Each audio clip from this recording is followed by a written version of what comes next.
Hello, hi, this is Sunil and today we are talking about the glycolysis pathway.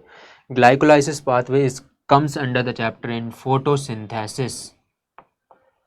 Photosynthesis का syllabus जब आप open करोगे तो वहाँ पे आपको मिलेगा ग्लाइकोलाइसिस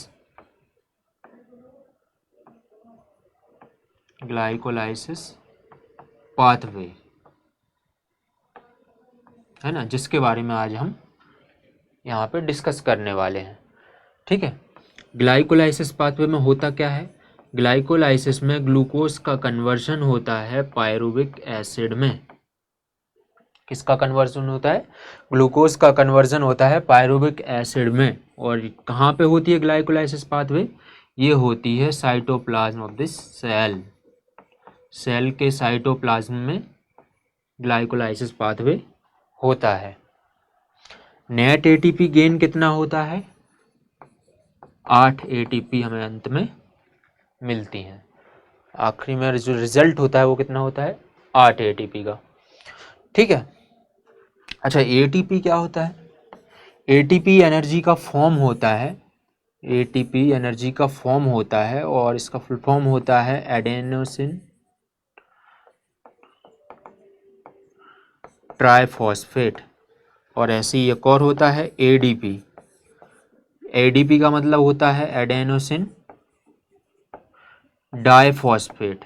एडेनोसिन डाइफॉस्फेट। ठीक है, ये कुछ बेसिक सी टर्मिनोलॉजी थी। ओके, अब हम स्टार्ट करेंगे आपकी ग्लाइकोलाइसिस पाथवे।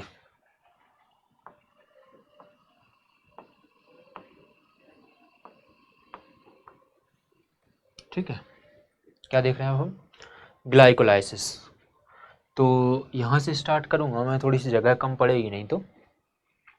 सबसे पहले तो मैंने यहाँ पे ले लिया ग्लूकोज। मैंने अभी बताया आपको कि ग्लूकोज का कन्वर्जन होता है पायरुविक एसिड में। तो सबसे पहले मैंने क्या लिया? ग्लूकोज का लिया। कितना मॉलिक्यूल? एक मॉलिक्यूल। एक मॉलिक्यूल ग्लूकोज लिया मैंने, तो ये कन्वर्ट हो रहा है ग्लूकोज 6 फॉस्फेट में।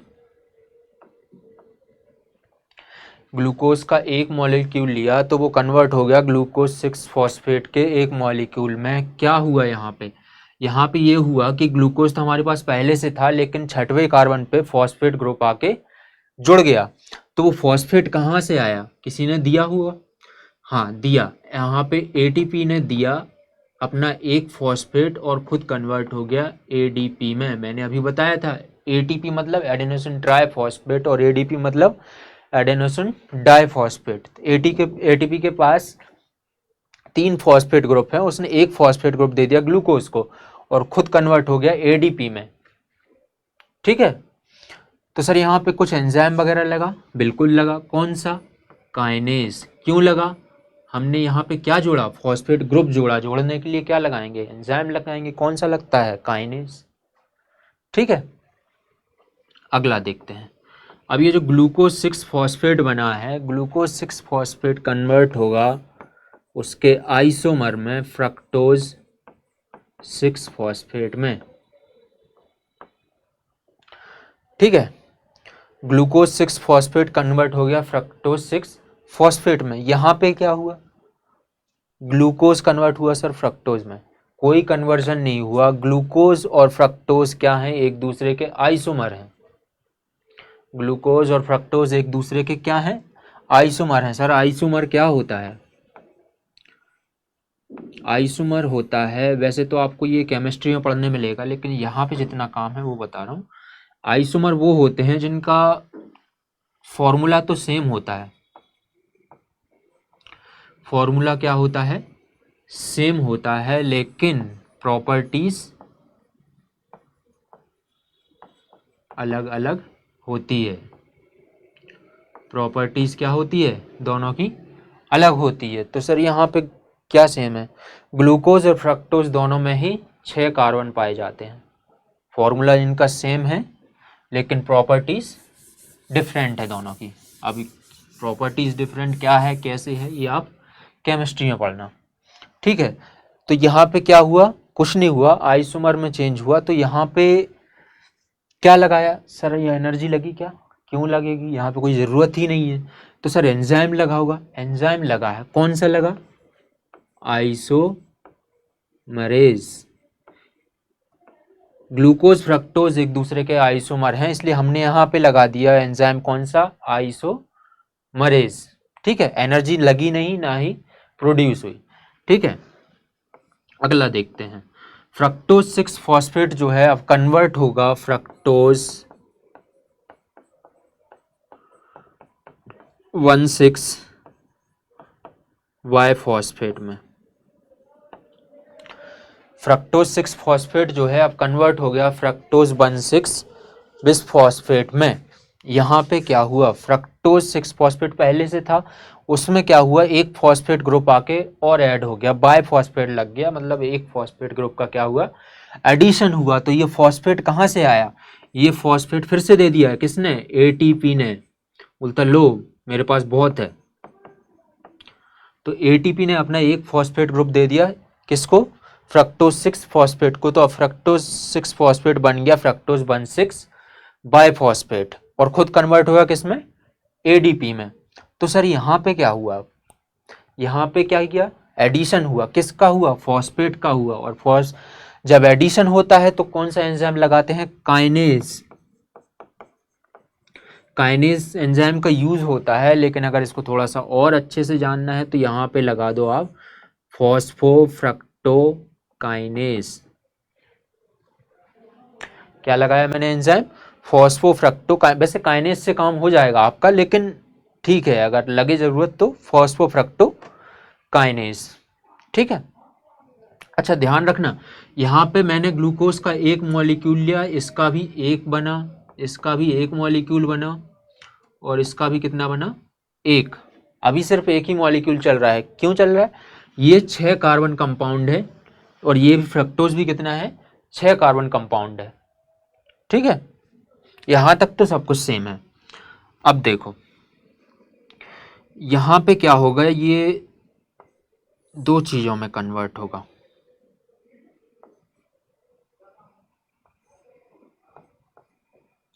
फ्रक्टोज 1,6 बाय फॉस्फेट है, या तो ये कन्वर्ट होगा DHAP में, DHAP सर, DHAP मतलब डाईहाइड्रोक्सी एसीटोन फॉस्फेट। DHAP का मतलब क्या होता है, डाईहाइड्रोक्सी एसीटोन फॉस्फेट। या तो ये फ्रक्टोज 1,6 फॉस्फेट कन्वर्ट हो जाएगा DHAP में, किसकी प्रेजेंस में, एल्डोलेस की प्रेजेंस में। यहाँ पे एंजाइम मैंने कौन सा लिया, एल्डोलेस। एल्डोलेस की प्रेजेंस में फ्रक्टोज 1,6 बाय फॉस्फेट कन्वर्ट होगा DHAP में, या फिर 3 फॉस्फोग्लिसरेट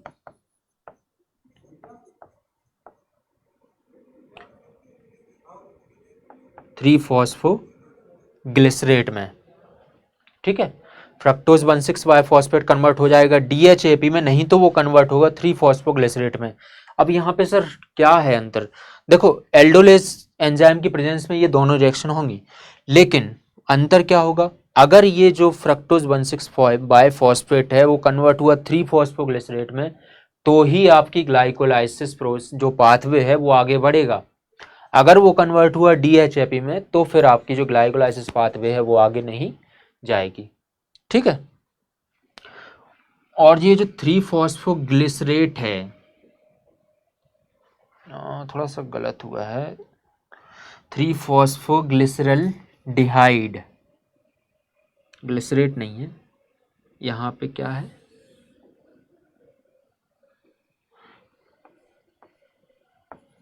3 फॉस्फोग्लिसरल डिहाइड। ठीक है, क्या बनेगा यहाँ पे, 3 फॉस्फोग्लिसरल डिहाइड या फिर DHAP, ये दोनों एक दूसरे के क्या हैं, आइसोमर्स हैं। ठीक है, तो यहाँ पे बन गया अपना, मैं यहाँ पे लिख रहा हूँ, यहाँ पे जगह नहीं इसलिए है ना, 3 फॉस्फोग्लिसरल डिहाइड। ठीक है, ये होता है 3 कार्बन कंपाउंड, इसलिए इसके मॉलिक्यूल कितने बनेंगे, 2, क्योंकि हमने 6 कार्बन कंपाउंड लिया, यहाँ पे बना 3 कार्बन कंपाउंड, तो इसके ले लिया हमने 2 मॉलिक्यूल। ठीक है। तो क्या बना था हमारा 3-फॉस्फोग्लिसरॉल्डिहाइड।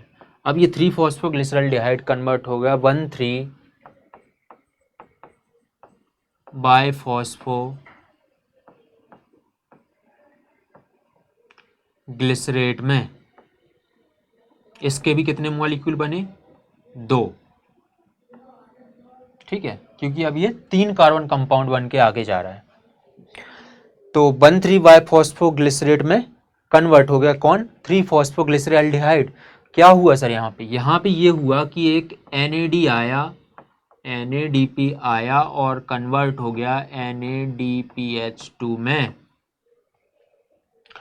NADP आया और खुद कन्वर्ट हो गया NADPH2 में। तो यहाँ पे हुआ क्या? फॉस्फेट पहले से था, सिर्फ यहाँ पे हाइड्रोजन आ गया। हाइड्रोजन कहाँ से आ गया? यहाँ से कहीं से निकला होगा इसमें से। ठीक है, क्यों निकला? क्योंकि यहाँ पे पहले था फॉस्फेट ग्रुप, यहाँ पे था NAD, NADP जो है वो कन्वर्ट हो गया NADH2 में, है ना। तो यहाँ पे क्या आया? फॉस्फेट ग्रुप आके जुड़ गया और हाइड्रोजन यहाँ से निकाल दिया। हाइड्रोजन निकाला इसलिए क्या, कौन सा एंजाइम लगेगा? डिहाइड्रोजिनेज। कौन सा एंजाइम लगेगा? डिहाइड्रोजिनेज, क्योंकि हाइड्रोजन यहाँ से निकल गया। ठीक है, लेकिन देखना अभी यहाँ पे सिर्फ ATP एक यूज हो रही थी, लेकिन यहाँ पे जो ये है NAD 2 होगा, तो प्रोडक्शन भी कितना होगा? 2 होगा। क्यों होगा? क्योंकि यहाँ पे मैंने बताया कि यहाँ से तो 6 कार्बन लेके आए, लेकिन यहाँ पे बचे 3 कार्बन, तो यहाँ पे 2 मॉलिक्यूल बनेंगे इसके, किसके? 3-फॉस्फोग्लिसरेट के। अब यहाँ पे जब एंड पे जाएंगे तो वहां तक जाके हमें इस चीज के 2 मॉलिक्यूल मिलेंगे एक पाथवे में। ठीक है, तो अगर एक से बन रहा है एक NADH2, तो 2 से बनेंगे 2। ठीक है, तो ये बन गया 1,3-बायफॉस्फोग्लिसरेट। अब हम इसको कन्वर्ट करेंगे किसमें? 3-फॉस्फोग्लिसरेट में। 1,3-बायफॉस्फोग्लिसरेट अब कन्वर्ट हो गया 3-फॉस्फोग्लिसरेट में। कितने मॉलिक्यूल मिले? फिर से 2। ठीक है, अब क्या हुआ? यहाँ पे फॉस्फेट ग्रुप यहाँ से एक कम हो गया। क्या हुआ? एक फॉस्फेट ग्रुप यहाँ से कम हो गया। तो वो कहाँ गया? किसने लिया? कैसे दिया? ठीक है, यहाँ से एक फॉस्फेट ग्रुप निकला तो कहाँ जाएगा वो? ADP तैयार बैठा है, ADP तैयार बैठा है कि दे दो तो मैं कन्वर्ट हो जाऊंगा किसमें?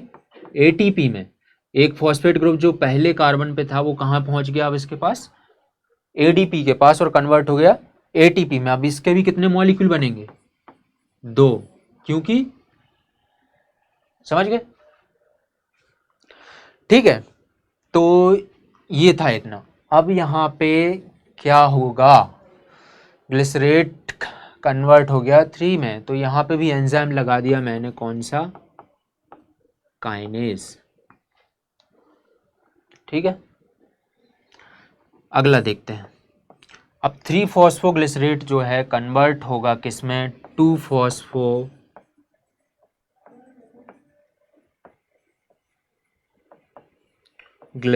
में। और कितने मॉलिक्यूल बनेंगे इसके भी? 2 मॉलिक्यूल, है ना। यहाँ पे क्या हुआ? कुछ एडिशन हुआ, कुछ रिमूवल हुआ? नहीं हुआ। 3-फॉस्फोग्लिसरेट कन्वर्ट हुआ 2-फॉस्फोग्लिसरेट में, मतलब पोजीशन चेंज हुई फॉस्फेट ग्रुप की। क्या हुआ? पोजीशन चेंज हुई सिर्फ फॉस्फेट ग्रुप की। तो ये क्या हुआ? म्यूटेशन हुआ, तीसरे से उठ के दूसरे पे पहुंच गया। तो वो एंजाइम कौन से लेंगे हम? म्यूटेज, क्योंकि म्यूटेशन हुआ है। म्यूटेशन हो गया, एंजाइम ले लिया म्यूटेज, और साथ में यहां से निकाल दो 2 मॉलिक्यूल पानी के। ओके, अब ये जो 2-फॉस्फोग्लिसरेट है ये कन्वर्ट होगा फॉस्फो इनॉल पायरुवेट में। कितने मॉलिक्यूल? 2 मॉलिक्यूल। 2-फॉस्फोग्लिसरेट कन्वर्ट हो रहा है फॉस्फो इनॉल पायरुवेट में, और कितने मॉलिक्यूल बन रहे हैं इसके? 2 मॉलिक्यूल बन रहे हैं। तो यहाँ पे सर क्या होगा? यहाँ पे कुछ बताया नहीं आपने।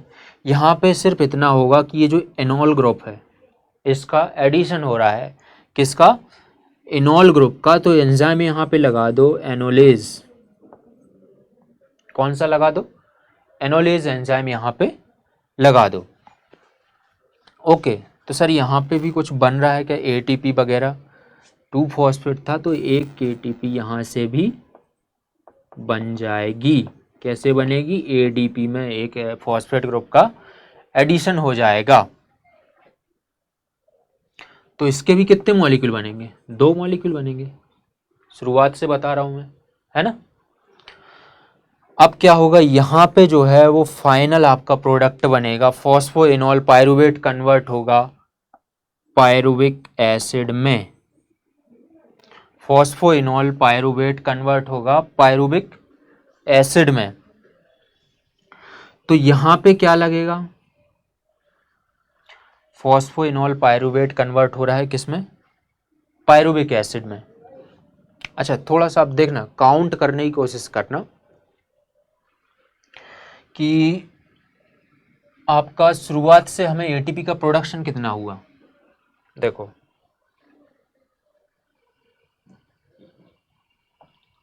दो मॉलिक्यूल एटीपी हमें यहाँ पे मिले, 2 एटीपी यहाँ पे मिली।